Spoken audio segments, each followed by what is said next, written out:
Hi, in this video I'm going to show you Wise Feline Remembrance, which is a memory and emotion system. We have two separate demos. This one is for memories, which is more interesting. With this system, your NPCs and objects and players can remember stuff. Now, all of these, you can go to them and either press 1 to damage them, 2 to give them something, and 3 to basically buy stuff from them. When I give him food, when I go back to him, he remembers that and says, "You've been good to me." But if I go to this one, he doesn't know me. "Good to see you, young man." But if I go here and say, "Okay, let's purchase something from this dude," then I go back to him.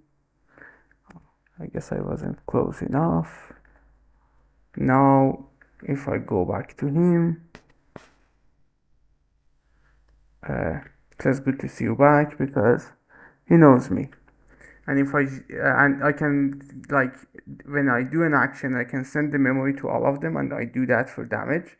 So if I damage this one, all of them realizes. This one puts on armor also, but these memories can be set to be forgotten after some time, and after he forgets that I've damaged him, he will stop having the armor. He wants to kill me because I killed him, but he doesn't do anything now. However, since all of them receive the memories of killing, even after this one forgets and wants to continue with his life, as he said, if I do that multiple times, like 5 times, then all of them will try to kill me. So let's do that. See, all of them come to me to kill me. They do not do anything, but yeah. I also have a memory debugger. So if I select something which has memories, then it will show all of the memories it got. But if it doesn't, like, then it will not have those. So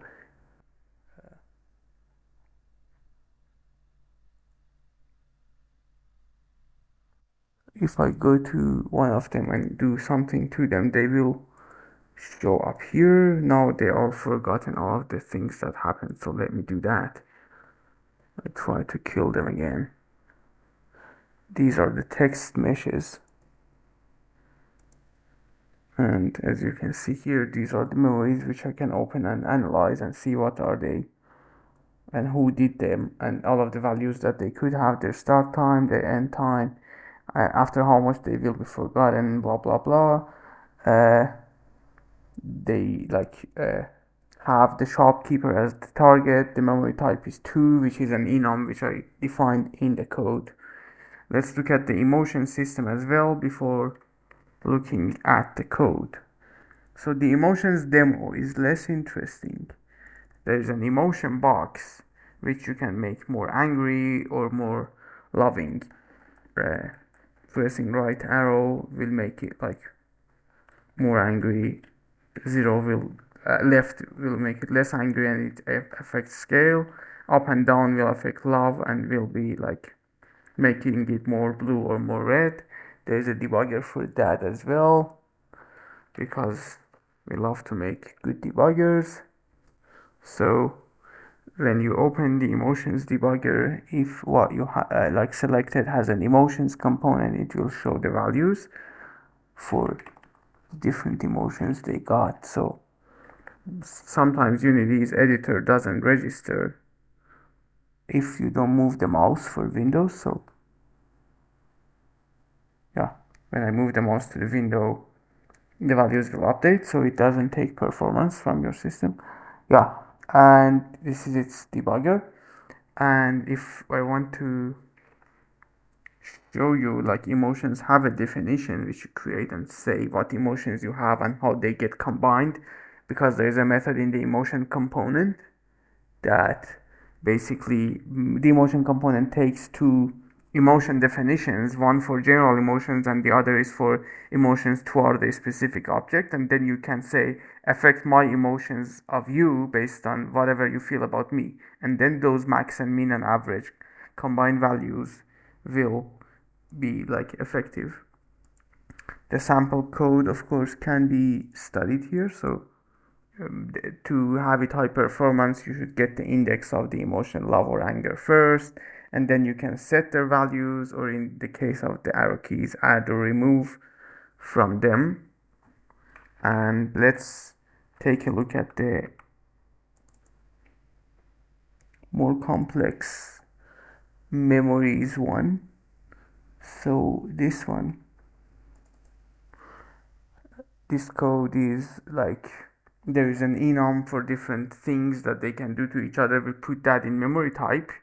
Memories can be identified using an integer memory type or a system type value, which is like you can set an action ID, and it fully integrates with our utility AI. So it has a component which allows you to integrate it with our utility AI and records all of the things that a brain do as a memory.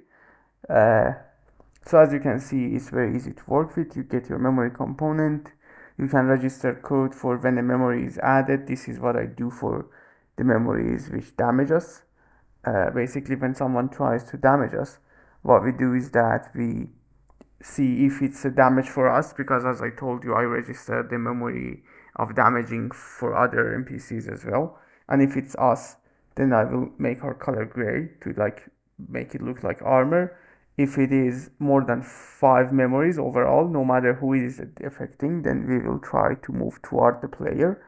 Basically, the instigator of those kills, which like is a property of the memory. Memory has multiple properties. Instigator is one of them. It has like mm, basically a few events as well.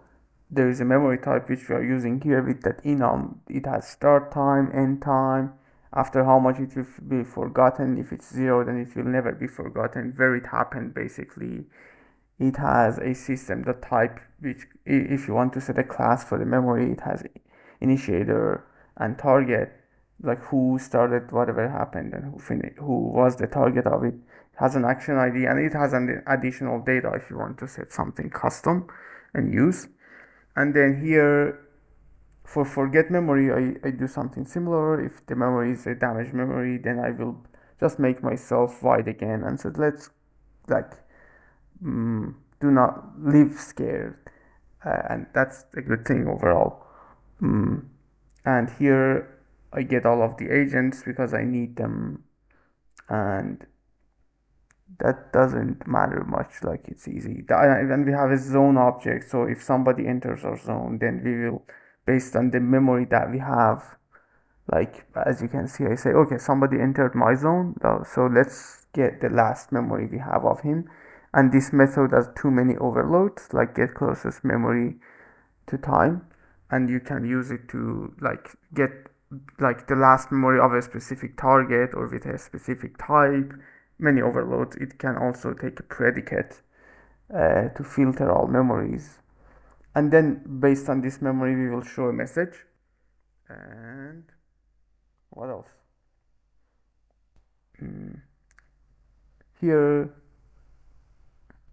you can see the execute action is just add a memory and record it. So we basically create the memory data based on the values we want. We put the type in memory type. We do start time, forget after 20 seconds. At our position is where the memory happened. And you set the instigator and the target, blah blah. And then add it to basically memories of the others two if it's only a memory of the type, like damage. Should do here.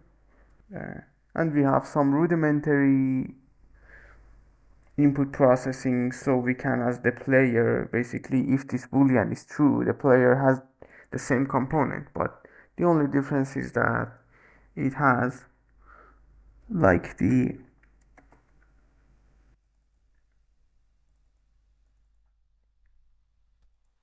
boolean set to true in the NPC behavior. And then if this boolean is true, as you can see here, then you can do damage by pressing 1, and you can do like give them food or buy something from them pressing 2 and 3. You can use memories for action cooldowns. Actually, we created is this first for one of our customers, Regrowth Games. They basically wanted to use this for cooldowns and like not forgetting things, and yeah. that's what it is, and it's very easy to use and very fun to use, and you can make your NPCs really immersive for them. And yeah, that's it. Enjoy coding with it.